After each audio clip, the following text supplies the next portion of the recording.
Las bases norteamericanas en territorio europeo son sitios peculiares. Entre la población circundante, pues suscitan curiosidad, a veces recelo.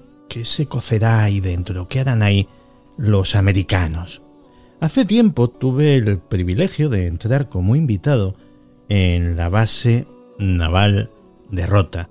Y fue una experiencia curiosa porque nada más tras pasar el control, pues caramba, es que había entrado en Estados Unidos. Allí estaba todo el autocine, los autobuses amarillos del colegio, los semáforos típicos en los cruces, los marines haciendo sus cosas de marines y marchando por la calle, la heladería de Baskin Robbins. Era como hacer un viaje de miles de kilómetros dando solamente un paso. Otras bases estadounidenses han sido mucho más polémicas. La de Ramstein en Alemania lleva décadas siendo objeto de protestas más o menos periódicas por diversas cosas. Y se da la circunstancia de que nuestro corresponsal en Italia, Alberto Ausín, autor del magnífico Italia Siniestra, vive muy cerca de una de estas bases. Una que no es de las más conocidas, pero cuando se conoce su historia, y la vamos a conocer, resulta que es de las más interesantes. Alberto Ausín, bienvenido de nuevo a Días Extraños. Hola Santi, muchas gracias. Estoy como siempre encantado de estar aquí charlando un ratito contigo y con todos tus oyentes en Días Extraños. Porque tú vives en Pisa, ¿verdad? Yo vivo en Pisa, efectivamente. Tú vives en Pisa y muy cerca de Pisa está la base de Camp Darby. Sí, así es. Pues antes de meternos dentro de esa base, antes de cruzar la barrera, deberíamos hablar de algunas cosas preliminares para entender esta historia. Porque los Estados Unidos e Italia tienen una relación muy particular desde hace mucho tiempo. Así es, Santi, exactamente. Tienen una relación larga y muy particular, una relación bastante compleja, y uno de los hitos, o varios de los hitos de esta relación, se encuentra precisamente en las múltiples bases militares, no solo de los Estados Unidos de América, sino también de la OTAN, que hay por todo el país.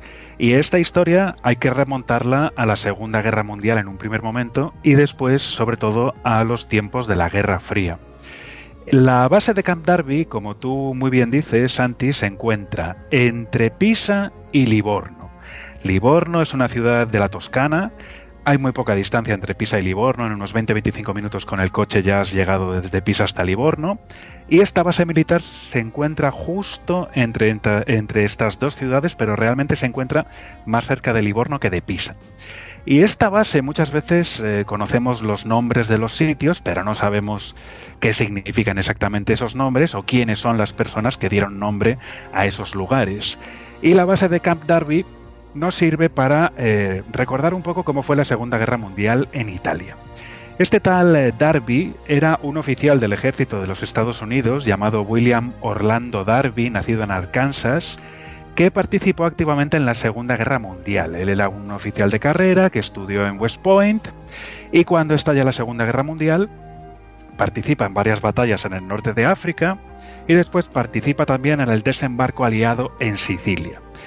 Lo que sucede es que este William Orlando Darby se había estado entrenando en Inglaterra o en Irlanda, no lo sé exactamente, y allí vio que las tropas inglesas tenían comandos de élite, pelotones, muy poquitas tropas para hacer misiones especiales, y él dijo, pues qué buena idea, yo creo que el ejército de los Estados Unidos... Claro, el famoso SAS, el Servicio Aéreo Especial Británico.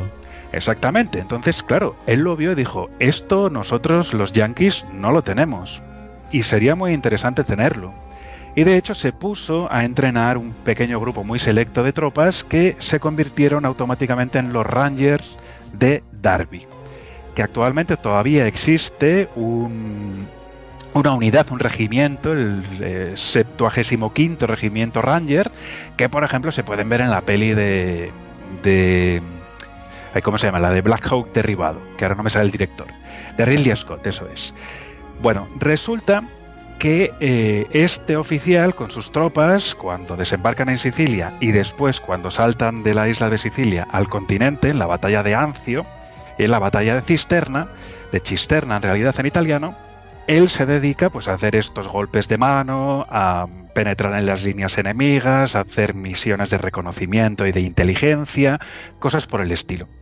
Y William Orlando Darby muere en Italia, siempre luchando en la Segunda Guerra Mundial, apenas 2 días antes de que terminase la guerra en Europa. Y unos años después, cuando los estadounidenses construyen esta base militar entre Pisa y Livorno, le dieron el nombre de William Orlando Darby, que además pues, fue un oficial muy importante, hasta el punto de que fue el único coronel del ejército de los Estados Unidos que fue nombrado general de brigada a título póstumo.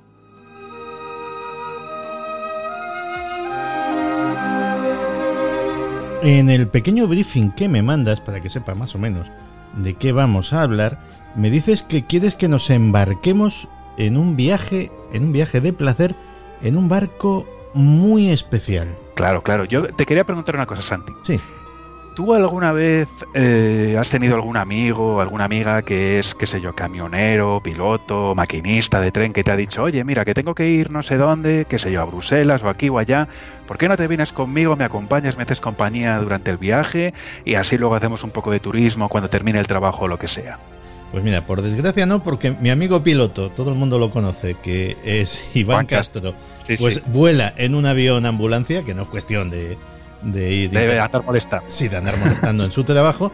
Y lo único más parecido que tengo es otro amigo que es maquinista de metro, con lo cual los viajes son un poco reducidos en su dimensión. Vale, de todas formas vamos a hacer una especie de juego de imaginación, de juego de rol, ¿no? Vamos a imaginar todos que tenemos un amigo que es estadounidense y que trabaja para una compañía privada que se llama la Liberty Global Logistics. De todas formas voy a dar la dirección web por si alguien quiere echar un vistazo a la página de esta compañía mientras hablamos, que es www.libertygl.com. Bueno, esta compañía privada tiene su base administrativa en Nueva York y es una compañía privada que tiene 4 gigantescos ferries de transporte y además otros muchos barcos más pequeños, ¿no? Estos 4 barcos, estos grandes ferries, son el orgullo de la compañía. Son 4 ferries casi gemelos construidos en Daegu, en Corea del Sur. Son muy modernos, el más antiguo se construyó en 2009, el más moderno en 2017. Son unos barcos enormes, 200 metros de eslora, es decir, de largo. Son muy bonitos, son blancos y azules, muy macizos y además tienen unos nombres muy rimbombantes, unos nombres muy a lo yankee. Por ejemplo, estos 4 grandes ferries se llaman Liberty Passion, pasión por la libertad, el Liberty Peace, pasión por la paz, el Liberty Pride, orgullo de libertad, y el Liberty Promise, la promesa de libertad. ¡Qué bonito! Los yankees son bastante así. Entonces, tenemos todos un amigo allí que nos dice, oye, ¿por qué no te vienes? Que vamos a hacer un viaje de placer, ¿no? Aprovechando que ahora dentro de poco zarpa un barco. Y yo he buscado además concretamente cuál va a ser el próximo viaje que va a realizar uno de estos ferries, el Liberty Pride, que va a zarpar de Jacksonville, en Florida, el 4 de julio, que además es una fecha muy estadounidense. Muy señalada. Entonces él nos dice, venga, subid. El caso es que subimos en este ferry enorme, es gigantesco. Hombre, sí que hay alguna cosa un poco extraña, vemos algunos guardias armados, soldados del ejército de los Estados Unidos y unos bultos enormes allí tapados con lonas de camuflaje, unas cosas un poco así, ¿no? Pero el caso es que de Jacksonville luego vamos a pasar por Wilmington en Delaware el 10 de julio y luego ya cruzamos la mar Océana, cruzamos el Atlántico, pasamos por Gibraltar, saludamos al Peñón. En esta ocasión, este próximo viaje que hará entre julio y agosto el Liberty Pride no va a parar en Gibraltar, a veces para allí. Y después de Gibraltar pasamos por allí y llegamos a Livorno el 29 de julio. Y digo yo que ya que venís aquí para el 29 de julio, podíais pasar a hacerme una visita. Pues sí, ¿por qué no? Yo que estoy al lado en Pisa. Bueno, desde Livorno hasta Pisa con el coche para ver la torre inclinada y hacerse la foto, habrá 20 minutos, media hora aproximadamente.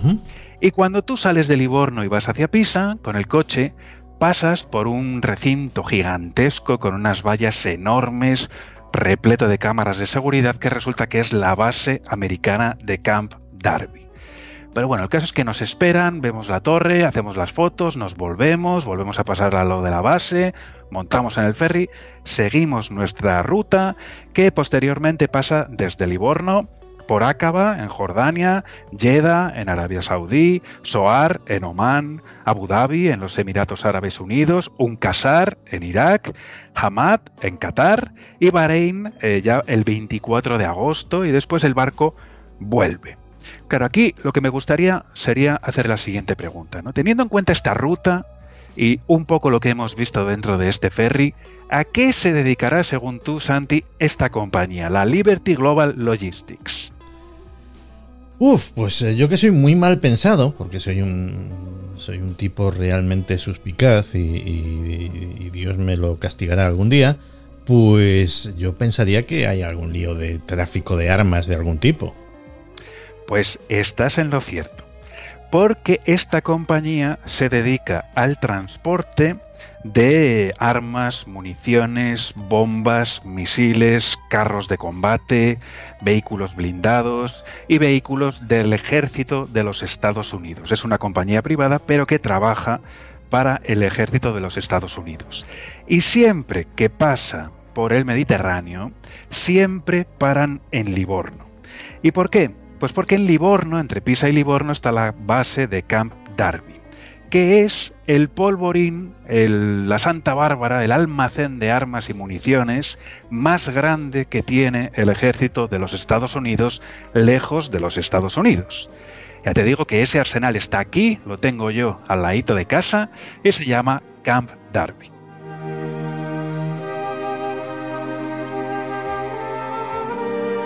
Esto que me has contado me recuerda a un chascarrillo que se contaba en la época de la Guerra Fría, referente a los medios de comunicación en este caso. Y es que si un medio de comunicación, impreso, radiofónico, televisivo, el que fuera, tenía la palabra libertad en su cabecera o en su nombre, podías estar 100% seguro de que la CIA había metido dinero ahí.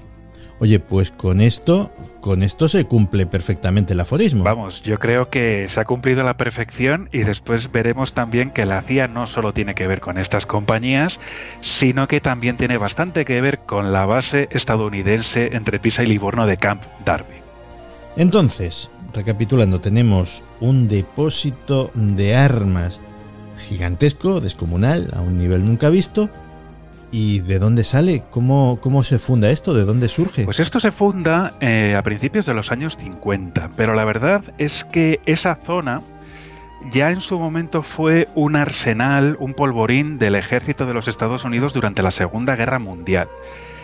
Tenemos que tener en cuenta que la Segunda Guerra Mundial fue un conflicto realmente complejísimo. En el caso de los Estados Unidos, ellos llegaron a tener abiertos 3 frentes. Uno era el frente del Pacífico y luego estaba el frente europeo dividido en 2. Italia por una parte y Francia por la otra, hasta penetrar en Alemania. Allí había un polvorín que duró hasta 1947 aproximadamente. En ese momento, en Italia se realiza un referéndum, se inicia el gobierno democrático y la Primera República Italiana, y ya comienzan los contactos entre los Estados Unidos y las autoridades italianas para ver cómo los estadounidenses se podían ir colocando o infiltrando o plantando en territorio italiano. Es importante señalar también que cuando tiene lugar la invasión de Sicilia y luego de Italia, estos desembarcos, participaron estadounidenses pero también británicos, ingleses, fundamentalmente, no solo. Claro, los ingleses, los británicos, en líneas generales, veían a los italianos como un pueblo derrotado, del bando de los derrotados. Entre otras cosas, porque los ingleses no tenían pensado quedarse en Italia. Sin embargo, los estadounidenses tenían una mentalidad muy diferente. Y ellos decían, bueno, ellos han sido nuestros enemigos, pero ahora vamos a hacer que pasen de ser nuestros enemigos a convertirse en nuestros aliados. ¿Y cómo lo vamos a hacer? Pues lo vamos a hacer plantándonos en un montón de bases del ejército de tierra, de bases aeronáuticas, bases de la marina. Vamos, nos vamos a comprar bastantes trozos de Italia donde vamos a poner nuestras fuerzas armadas para hacernos con el control del Mediterráneo. Y efectivamente, en el año 51, el gobierno italiano y el gobierno de los Estados Unidos de América llegaron a un acuerdo por el cual los americanos recibieron un terrenito de unas 1000 hectáreas, que no es poca cosa. No está mal. En teoría durante 40 años, aunque después esto se cambió y se hizo durante 45 años. Y en la actualidad la base va a cumplir 70 años el año que viene y todavía sigue ahí, así es que algo raro ha habido. Y efectivamente en el año 52 se inaugura la base de Camp Darby. Lo curioso es que tanto en Pisa como en Livorno esta base en un primer momento fue bastante bien recibida, porque en esa zona lo que quedaba después de la guerra era un pinar oscuro y grande entre dos ciudades grandes. Pues ya sabemos lo que suele pasar en los pinares. Aquello era un nido de prostitutas, de desertores, de traficantes, de gente que se dedicaba al extraperlo, y entonces, bueno, en líneas generales la gente estaba más o menos contenta. Y de hecho, si tú pasas por la base de Camp Darby desde Pisa hacia Livorno o viceversa, ves la parte donde están los edificios, que en realidad son unos edificios que no tienen un aspecto muy impresionante. Es más, todos parecen edificios casi temporales, ¿no? Como grandes cubiertas, grandes tiendas y cosas así. Pero lo cierto es que la base tiene de todo. Tiene barracones, tiene una bolera, una capilla, una guardería, una clínica, un gimnasio, un colegio, hasta un cine. Y tiene el mar muy cerca, porque esta base y Livorno es una ciudad portuaria, y Pisa casi. Entonces, bueno, tienen ahí el mar muy cerca. También se puede ver que esta base está muy bien comunicada, la base de Camp Darby, tanto por mar, porque aunque está a 6 kilómetros del puerto de Livorno, hay un canal navegable que va desde Pisa hasta Livorno y pasa justo por el trazado de la base de Camp Darby. Y luego hay también unas vías de tren que llegan hasta el interior de esta base militar americana. Y además, muy cerquita de la base, más concretamente en Pisa, está el aeropuerto, que mucha gente conocerá porque es uno de los que más movimiento tienen aquí en Toscana, pero que en realidad es un aeropuerto 100% militar cedido para usos civiles. Y está lleno de aviones de transporte, etcétera, etcétera. Claro, entonces, ¿cuál es el misterio, ¿no? ¿Dónde están todas estas armas, explosivos, misiles? Porque aparentemente esta base, cuando tú vas no de Pisa a Livorno, sino desde Pisa hacia el mar, pasando cerca de la base, ves una verja enorme, repleta de luces, de cámaras de seguridad, pero tú dentro de la verja no ves una base americana, lo que ves es un bosque. Pero un bosque de pinos marinos, un bosque enorme, un bosque gigantesco. Son kilómetros y kilómetros y kilómetros, hectáreas y hectáreas de bosque. Y la clave está aquí. La clave está en el bosque, porque debajo del bosque hay 125 búnkers subterráneos, que es donde se acumulan todas estas armas y municiones que los Estados Unidos de América utilizan para sus guerras en toda la cuenca del Mediterráneo. Podría ser en el norte de África, podría ser en Oriente Próximo y eventualmente, por lo menos durante la Guerra Fría, podía haber sido también en el sur de Europa o en Centro Europa.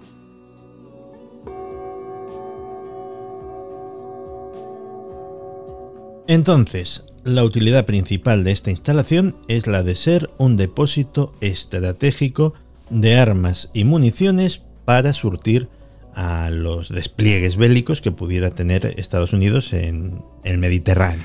Se utiliza para esto, pero hay que darse cuenta de la escala. Aquí es lo fundamental. Estamos hablando de que la base de Camp Darby tiene capacidad para acumular hasta 32.000 toneladas de material bélico. Se calcula que hay aproximadamente en torno a 1,5 millones de proyectiles de todo tipo.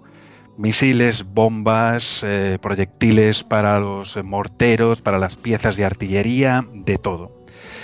También tanques. Esta base puede albergar 35 tanques M1 Abrams, que es el más poderoso del ejército de los Estados Unidos, 70 vehículos blindados Bradley y toda clase de vehículos de apoyo, Humvees, camiones.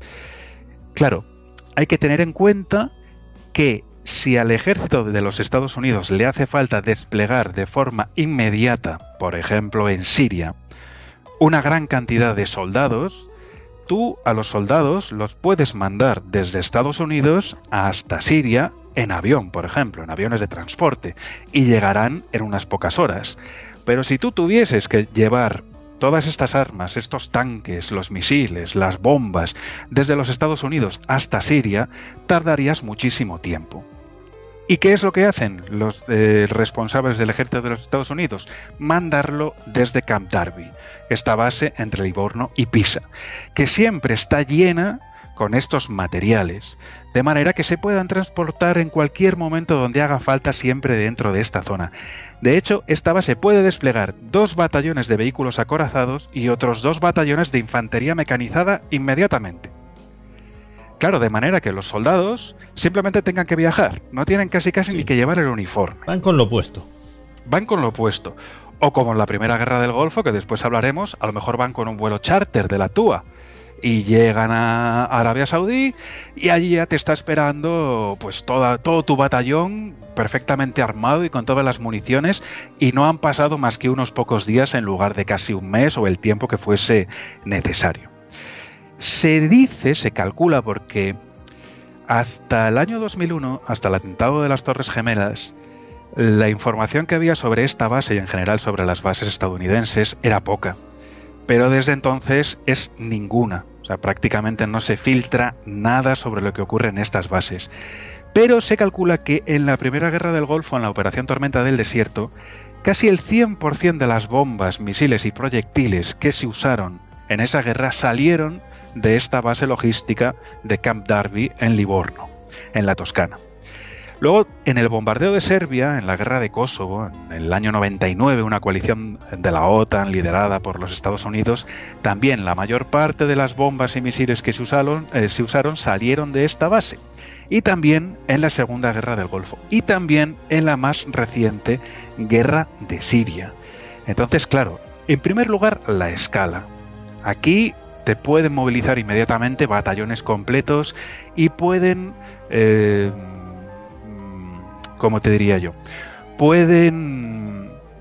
no me sale ahora la palabra, pero vamos, que son la logística de las armas y de las municiones de cualquier ejército que se encuentre desplegado en la zona. Por grande que sea el ejército, no importa.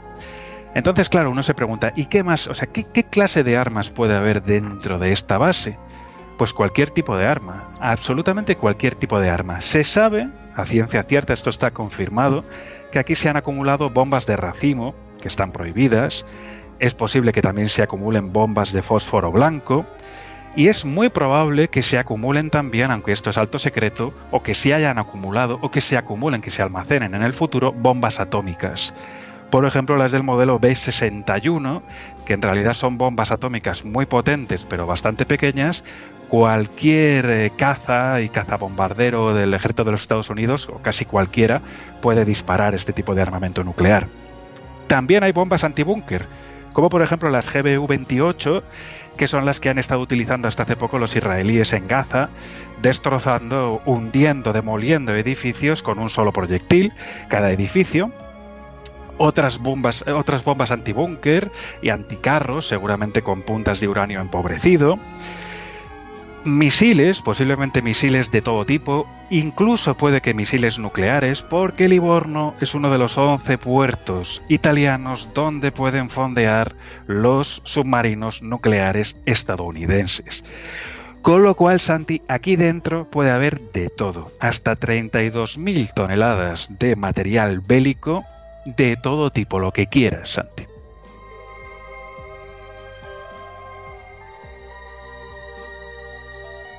Pues oye, con todo esto me extraña que no haya habido protestas, pues eso, del calibre de las que lleva habiendo desde hace tiempo en Ramstein.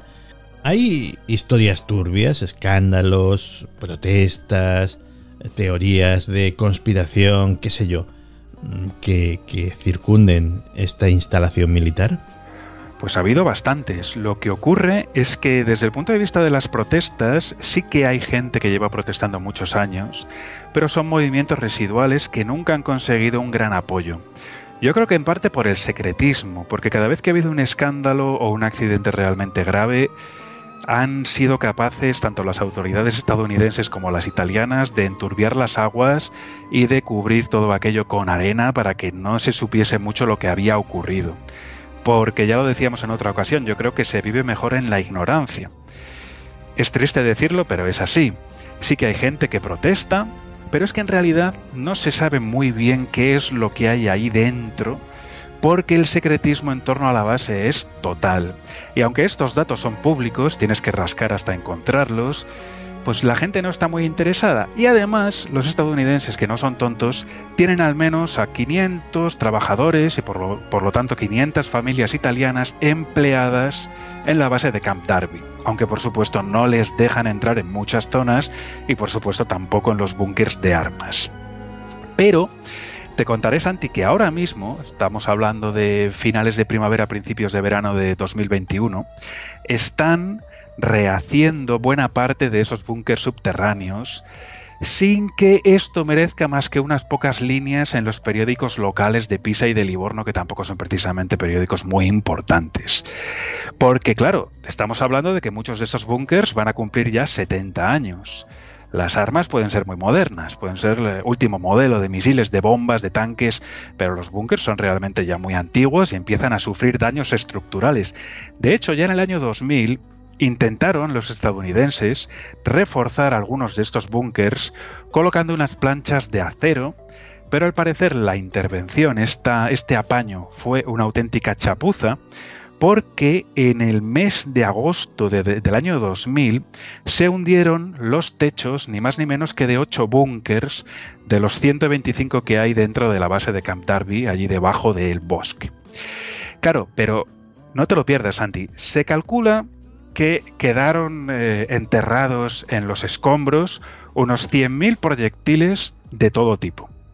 Entonces, las autoridades estadounidenses, por precaución, decidieron utilizar robots teledirigidos para manipular todos aquellos explosivos y para intentar que aquello no se descontrolase, porque lógicamente había que sacar los proyectiles, rehacer los búnkers. Es increíble, pero en el mes de agosto del año 2000, durante 12 días, estuvieron llevando adelante estos trabajos, manipulando 100.000 proyectiles y no avisaron de nada a nadie. Los estadounidenses no le dijeron nada ni al ayuntamiento de Pisa, ni al de Livorno, ni al ejército italiano, ni al gobierno italiano, no dijeron nada. Se supo esto porque uno de los oficiales que estuvo trabajando en este desastre limitado, porque podría haber sido una auténtica tragedia, publicó un artículo sobre cómo hacer este tipo de trabajos al año siguiente en una revista. Solo por eso se supo. Claro, esta base está al lado de la playa, en plena temporada alta. Está al lado de Livorno, que tiene como 140.000 habitantes. Está al lado de Pisa, que tiene 80.000 habitantes. Entre la base de Camp Darby y la ciudad de Livorno, propiamente dicha, hay una refinería gigantesca, una refinería de la Eni gigantesca. El puerto de Livorno siempre está lleno de ferries, está lleno de barcos de todo tipo, de cargueros. Se podía haber montado allí la Mundial. Pero es que lo increíble es que, claro, yo buscando un poco sobre esto, voy a buscar alguna noticia de normalmente qué es lo que se hace cuando se encuentra una bomba por ahí enterrada, ¿no? Que esto ocurre muy habitualmente, cuando de repente aparece una bomba. He encontrado la siguiente noticia, Santi, que te la voy a leer literalmente, de la cadena SER, publicada el 6 de diciembre de 2020, que dice: unos 13.000 residentes en la ciudad alemana de Frankfurt han tenido que ser evacuados este domingo tras el hallazgo de una bomba de media tonelada de la Segunda Guerra Mundial. La bomba, de fabricación británica, finalmente ha podido ser desactivada. O sea, que cuando en un país civilizado como Alemania encuentran una bomba de media tonelada de la Segunda Guerra Mundial, evacúan a 13.000 personas por lo que pueda pasar antes de que vayan allí los artificieros.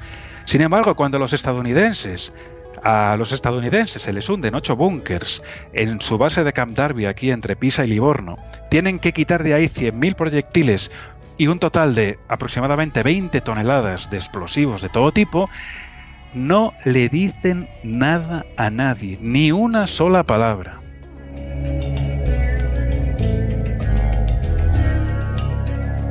Y otro caso que a mí me llama particularmente la atención, en el que está involucrada la base de Camp Darby, es en la tragedia del ferry Moby Prince, que tiene que ver, eso sí, con un tema del que no tiene que ver, ¿no? Pero hablamos en su momento, Santi, a principios de esta temporada, del desastre de Ústica, de la tragedia de Ústica. Señor.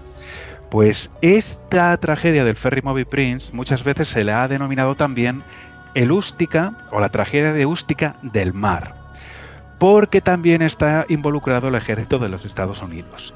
Esto tuvo lugar el 10 de abril de 1991, cuando del puerto de Livorno, que es un puerto que tiene muchísimo tráfico, zarpó un ferry, en este caso un ferry de pasajeros, con muy poquita gente a bordo, porque la temporada estaba empezando, y este ferry iba de Livorno hacia Cerdeña, hacia Olbia.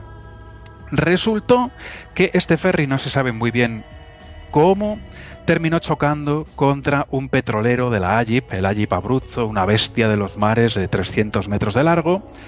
Tuvo lugar un incendio, se supone que había mucha niebla, al final salieron los equipos de rescate, consiguieron apagar el incendio del petrolero, rescataron a la tripulación del petrolero, pero por la confusión, porque no funcionaba bien la radio, porque había mucha niebla, nadie cayó en la cuenta de que cuando dos barcos impactan dos barcos.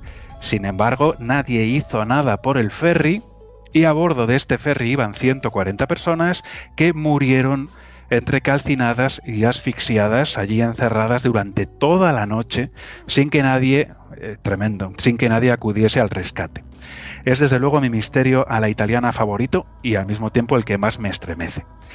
Claro, durante muchos años al principio, desde un primer momento, las autoridades dijeron: causas del accidente, error humano. ¿Por qué motivo? Por la niebla. ¿Y por qué? Porque los encargados de los radares de cada barco, del petrolero y del ferry, no estaban haciendo su trabajo, no estaban mirando el radar, y al final tuvo lugar un choque y pasó lo que pasó. También culpable, el fútbol, el deporte rey, el fútbol. Y además aquí está involucrada España y el Fútbol Club Barcelona, porque ese día, a esa hora, estaba teniendo lugar un partido de la Recopa de Europa entre el Fútbol Club Barcelona y la Juventus de Turín, que además terminaron ganando los catalanes 3-1, por cierto, aunque cantó Zubizarreta, como casi siempre. El caso es que las autoridades dijeron: ale, culpables la niebla, los que tenían que estar mirando el radar, que estaban mirando el partido de fútbol, y todos los que tenían que estar ocupándose de la navegación, que estaban mirando el partido de fútbol. Bueno, habrá que creérselo, ¿no? Con el paso de los años, se ha ido viendo que de eso nada. Todavía no se sabe, han pasado 30 años, se han cumplido. Ahora en 2021 no se sabe exactamente qué es lo que pasó, pero resulta que si nos fijamos en las fechas, en abril del año 1991, la Primera Guerra del Golfo acababa de terminar. Y esa noche, en el puerto de Livorno, lo mismo que hemos hablado antes de este barco que transporta, que es de una compañía privada, pero que transporta armamento de forma regular y siempre pasa por Livorno, esa noche, que se sepa, al menos 5 barcos de ese tipo estaban allí navegando en la rada de Livorno simultáneamente.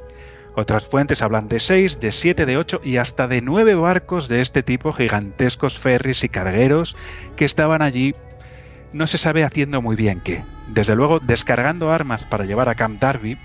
¿Te acuerdas, Santi, también cuando hablamos de los barcos de la muerte, del tráfico de armas y residuos radiactivos desde Italia y desde Europa, pasando por Italia hacia Somalia?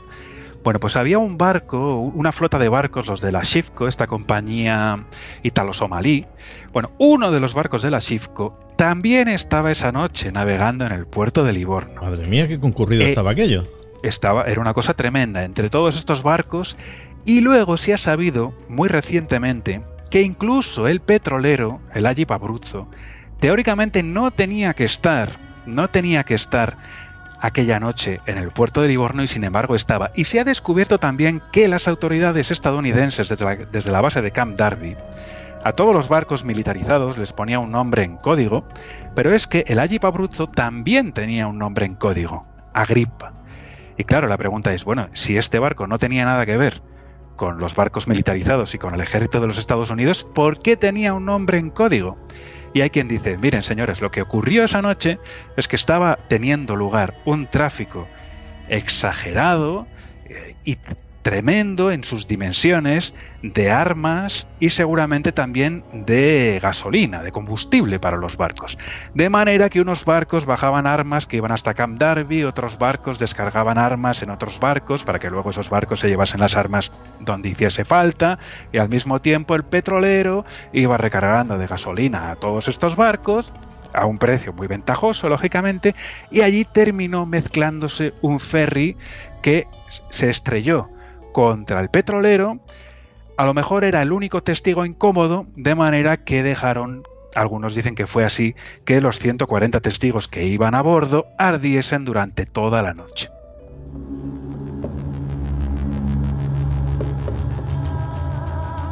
Pues es terrible, pero no deja de tener sentido, porque a veces, y algún día le vamos a dedicar un capítulo entero de días extraños, pues los errores militares los pagan los civiles y luego pues son accidentes ocurridos, sucesos inexplicables, y hay, vamos, sin pensar mucho se me ocurren como media docena de ejemplos que se vendría a sumar este también.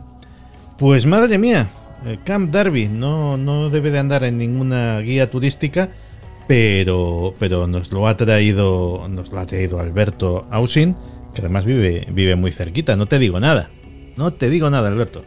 Nada, yo hablando sobre esto con mi cuñado hace poco, que es un italiano de pro, un hombre muy gracioso, muy divertido, muy tranquilo, él me decía, bueno, tú no te preocupes, que en caso de que explote Camp Darby, tú tardarás como 30 segundos en morir aproximadamente hasta que llegue la onda expansiva, y a mí me llegará como 10 o 15 segundos después. Ah, mira, el que no se conforma es porque no quiere.